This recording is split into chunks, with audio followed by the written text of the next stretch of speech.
On the bench today is the StewMac International House of Overdrive IHOO pedal.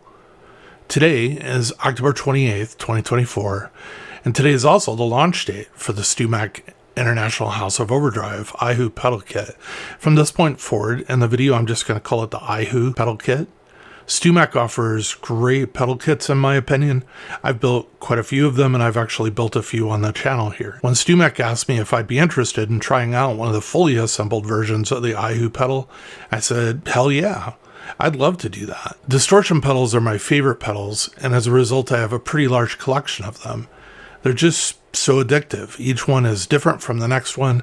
There are just so many different tones. I also find that when I'm playing a specific guitar, I'll go through my different distortion pedals to find the right pedal for that guitar. The kit looks to be an easier kit to assemble than most of the pedals that I've seen StewMac offer. Just a note, if you're not into assembling pedals and just want to try one for yourself that's fully assembled, you heard it here first. StewMac is going to offer their most popular pedal kits as fully built pedals. They'll be available for purchase in Q1 of 2025. Here's a description of the IHOO pedal from StewMac. Step into the world of classic overdrive tones with the IHOO pedal kit, inspired by the iconic handmade boutique Crowther hot cake pedal from 1976. The IHOO delivers everything you love about the original: warm mid-range, smooth overdrive, and timeless character, while adding modern versatility to suit today's players. If you're interested, there's a link in the video description to the pedal. At the time of this video in October 2024, the pedal is on sale for $69.99. The normal kit price is $89.99, and I don't know what the fully assembled pedal is going to be priced at yet. Here's a little history of the pedal that the IHOO pedal is based upon. Paul Crowther designed the hotcake pedal in 1976 while touring as a drummer with the band The Split Enz. In an interview, Paul Crowther described the design for the pedal. One day, I had an idea to make a little preamplifier circuit, which had a completely flat response.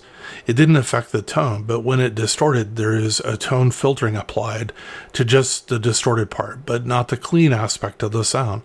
I made it and thought, yeah, that's good, that'll work. A very long list of guitar players that have used the pedal include Neil Finn of Split Enz and Crowded House, Buzz Osborne of the Melvins, Thurston Moore of Sonic Youth, and Jay Mascis of Dinosaur Jr., just to name a few. Some of my observations. One thing that is super cool is StewMac included two different IC chips in the kit. There's one that's already installed, and there's one that you can pull the original one out and insert, so you can basically try different sounds coming out of the pedal. The text from a card that's included with the pedal says, "We included the LM741 IC chip found in the original pedals, as well as the TL071 found in later versions of the pedal, so you can experiment with which best suits your playing style." So for this video, I'm going to record 3 samples of the pedal with different control settings. I'll do this twice, one with each of the IC chips installed.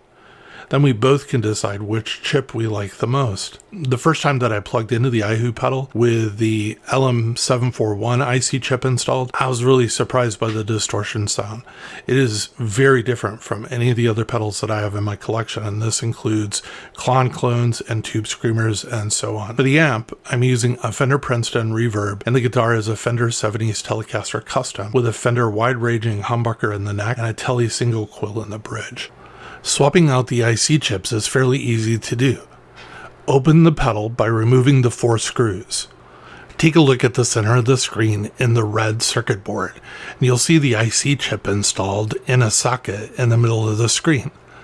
Please note that both the chip and the chip socket have notches at the top, and they should be matched when the chip is installed.